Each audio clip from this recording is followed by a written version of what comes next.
रहमत की बारिश तो कल तहरीक इंसाफ और जेयूआई के दरमियान भी हुई, वो मैं स्किप कर गया नुक्ता। बड़ी अहम मुलाकात हुई और फिर उसके बाद एक प्रेस टॉक भी हुई जिसमें कुछ अच्छे ख्यालात का इजहार किया गया। मौलाना के फेशियल एक्सप्रेशंस दो कि उनकी बातों का साथ नहीं दे रहे थे, बीइंग जर्नलिस्ट मैं जो ऑब्जर्व कर रहा था। खैर इसमें मैं बाद में आता हूँ। सबसे पहले ये जो इस वक्त एक बयानबाजी का सिलसिला मुसलसल शुरू हुआ है और अदलिया के ऊपर कल खुल के आजम नज़ीर तारड़ साहब, तलाल चौधरी साहब, फैसल सब्जवारी कल बड़ा इन्होंने ओपनली बात की है और तारड़ साहब ने तो बाकायदा तौर पर कहा है कि ऐसा नहीं हो सकता कि प्राइम मिनिस्टर अदालतों के सामने पेश हो और काबीना को आप सामने बिठा के फैसला करें। आपके ख्याल में ये रविश या ये पार्लियामेंट का स्टैंड ठीक है या कहीं अदालतों को कमजोर करने के मुतरादिफ है? आप कैसे देख रहे हैं इसको? मैं ऐसे देख रहा हूं कि देखें ये अब क्यों ये जज जो मौजूद जज साहिबान हैं ये अभी कोई नए अपॉइंट होके दिनों आए नहीं आए, तो ऐसा अब क्या हुआ है कि अब आप इसकी टाइमिंग देखनी पड़ेगी। वो ये है कि इसका पस मंजर है कि इस्लामाबाद हाई कोर्ट के 6 जजेस ने एक लेटर लिखा है, यानी एक फैसले आपके ताकतवर हलकों के और हुकूमत के हक में आते रहे तो वो जज बड़े अच्छे हैं। तो जो बेसिकली जो रियासत है उसके अंदर जो अहम सतून है, 4 सतूनों में उसमें एक जुडिशरी है और किसी भी माशरे में जमहूरियत, रूल ऑफ लॉ और मजबूत रियासत हो नहीं सकती जब तक आजाद और खुद मुख्तार अदलिया ना हो। तो हमारे यहाँ ये रही है क्योंकि यहाँ पे ज्यादातर तो मार्शल लॉ रहे हैं, तो उसके अंदर ये रवायत रही है कि जजेस पीसीओ के तहत हल्फ उठाएं, हुक्मरानों की हर चीज को वैलिडेट करें। तो जब ट्रांजिशन में हम आ गए तब भी अब ये जो लोग कह रहे हैं, मसलन मुस्लिम लीग नून से पूछा जाए कि जब साबिक वजीर आजम यूसुफ रजा गिलानी नायल हुए थे तो मियां नवाज शरीफ की हर तकरीर में होता था साबिक नायल वजीर आजम, और फिर अब भी एक काला कोट भी तारीख में मौजूद है, वो काला कोट जो मौजूद है, काला कोट। तो इसी तरह जब उन्हें निकाला गया तो वो भी इसी मॉडल में था, लेकिन वो सिर्फ अपनी बात करते हैं। तो दूसरा ये जो पहलू है कि इस वक्त अवाम के नुमाइंदे जो हैं क्या पार्लियामेंट में ये बात कर रहे हैं, तो हम देखते हैं कि एक नया यहाँ मेथड हुआ है और ये मेथड बाप पार्टी से शुरू हुआ, सादिक संजरानी से शुरू हुआ और इमरान खान साहब भी इसका हिस्सा थे, आसिफ जरदारी साहब भी हिस्सा थे। अब वही लोग विदाउट एनी पार्टी सपोर्ट वो पार्लियामेंट में आ गए और फिर वो प्रेस कॉन्फ्रेंस कर रहे हैं, यानी ना वो पॉलिटिकल पार्टीज को रिप्रेजेंट कर रहे हैं और एमक्यूएम के ये जो अरकान कह रहे हैं कि लाखों वोट।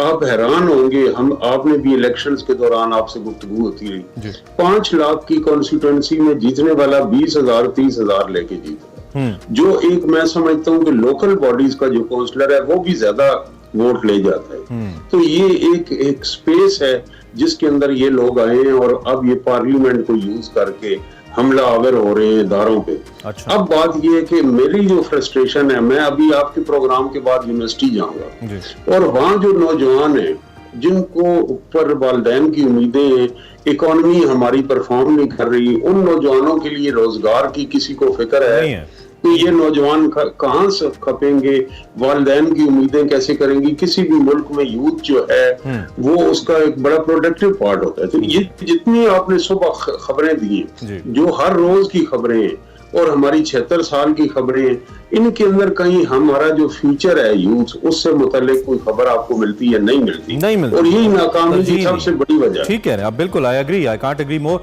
और ऐसा ही होता है, या तो अपनी पॉलिटिकल जोड़ तोड़ की बातें कर रहे होते हैं और मैक्सिमम कर्जे लेने या देने की बात इसलिए हो रही होती है क्योंकि उसका ताल्लुक भी पॉलिटिकल गेन से होता है, सियासी स्टेचर से होता है, कद से होता है। अच्छा, एक जानिब तो चलें हमने ये बात कर ली, लेकिन दूसरी बात जानिब हमें ये भी मालूम है कि हमारे सियासतदान कितने ताकतवर हैं कि वो ये बातें कर सकते हैं। मैं किसी का नाम नहीं लेता, लेकिन हमें ये मालूम है कि उनका कद काट कितना है कि वो इतने बड़े लेवल की स्टेटमेंट्स दें।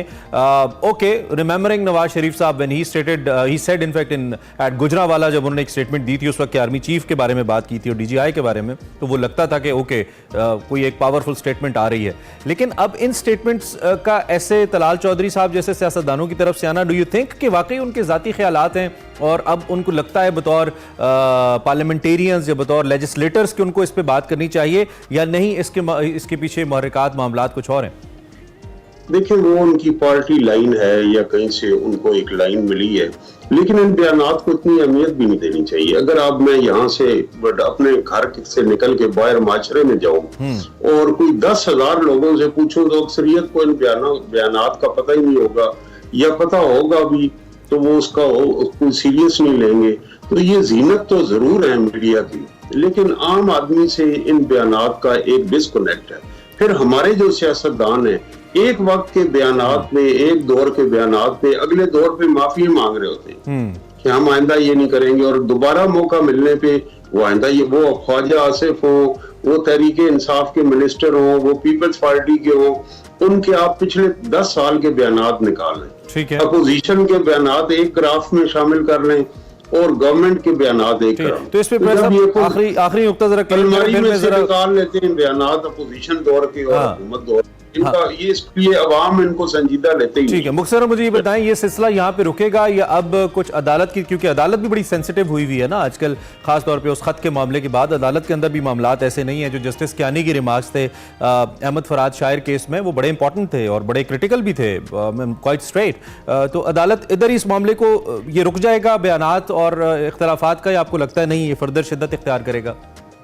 ये देखिए, इसका क्राइसिस का कोई हल तो निकालना पड़ेगा और हल ये आइन की तरफ ही जाना पड़ेगा। इन तमाम की रियासत कैसे चलेगी, आइन के अंदर जो मुतय्यन करदा इख्तियारात और हदूद हैं हर इदारे के, वो, और किसी भी माशरे में जो स्टेट ऑफ ह्यूमन राइट्स होती है उससे उसकी जुडिशरी कतई तलब नहीं रह सकती। अगर इंडिया के अंदर वो इंडिया की जुडिशरी कश्मीर के अंदर ह्यूमन राइट्स को वैलिडेट करती है तो पूरी दुनिया से उसे हम तनकीद का निशाना बनाते हैं कि उसने आर्टिकल जो था 370A पे ये किया। तो किसी भी मुल्क में, और इसराइल की जुडिशरी जो है उस पे होता है कि वो अपनी जो ह्यूमन राइट एट्रोसिटीज हैं, खिलाफवर्जी हैं, उस पे उसको वैलिडेट करती है। तो जुडिशरी का काम होता है कि रिलीफ देना और माशरे में जो शहरियों के बुनियादी हकूक हैं उनका तहफ़्फ़ुज़ करना, वो जहां पे भी आ जाए। ठीक है, अच्छा अब थोड़ी सी जरा सबसे अहम उस मुलाकात का तज़किरा कर लें जो कल तहरीक इंसाफ और मौलाना साहब के दरमियान हुई। मुलाकातें पहले भी हुई लेकिन कल कुछ अच्छे ख्यालात का तबादला ऑन मीडिया माइक्स भी हुआ।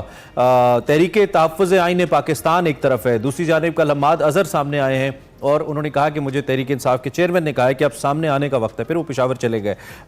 ये क्या सिग्नल्स है जी?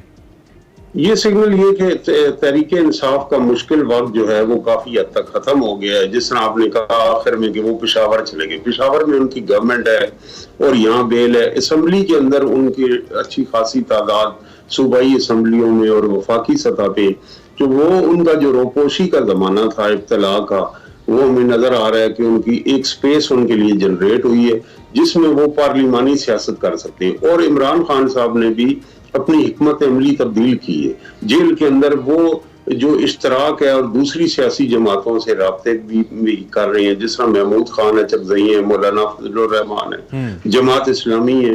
और कल सेनेट में जो अहमद वली खान ने ANP के रहनुमा है, उन्होंने जो तकरीर की है वो भी तकरीर उन्होंने उनकी PTI के हल्के भी अप्रिशिएट कर रहे हैं। तो हम ये देखेंगे कि ये जो इश्तराक और तावन है तहरीक इंसाफ का दूसरी जमातों से, इसका दायरा वसी होगा। अच्छा, इसका दायरा वसी होगा जी, वो वसी होगा क्योंकि अपोजिशन में जब होते हैं आप तो मोहतरमा बेनजीर भुट्टो हो, वो जुल्फकार अली भुट्टो हो, नवाज शरीफ हो, कोई भी पार्टी सोलो फ्लाइट करके अपने मकासद। हाँ, लेकिन दूसरी तरफ एक सवाल अपनी जगह ये भी मौजूद है ना, फिर हम 9 मई को किस तरफ डालेंगे जिसका पूरा साल हमने जिसका हमने तस्करा किया। फिर अभी जब 9 मई आया हमने इतनी बड़ी बड़ी पॉलिटिकल कैंपेन्स देखी, हुकूमत और एस्टेब्लिशमेंट एक पेज पे थी, बड़ी भारी भरकम एक प्रेस कॉन्फ्रेंस देखी हमने DGISPR की।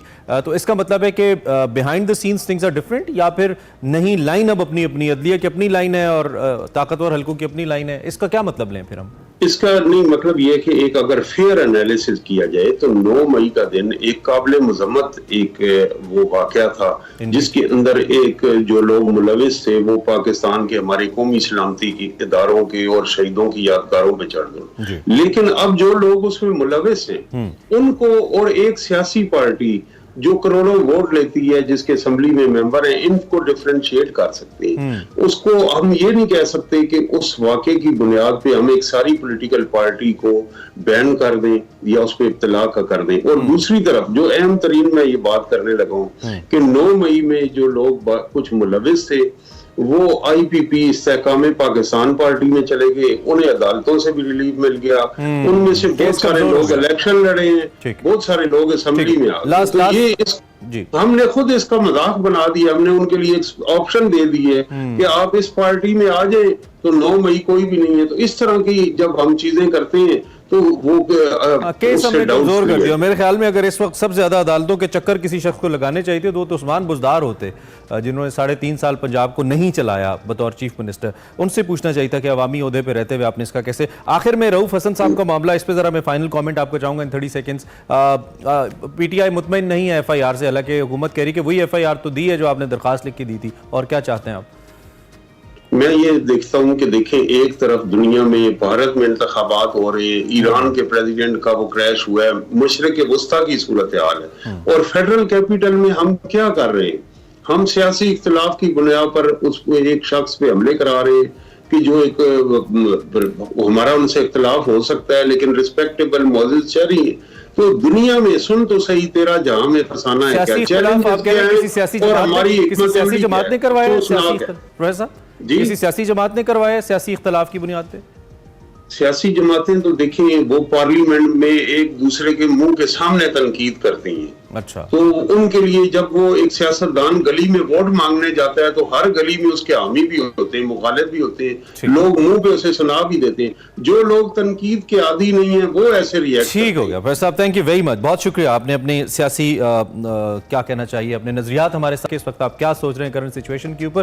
आई होप देखने वालों को इससे कुछ फायदा भी हुआ होगा, मालूमात भी मिली होंगी।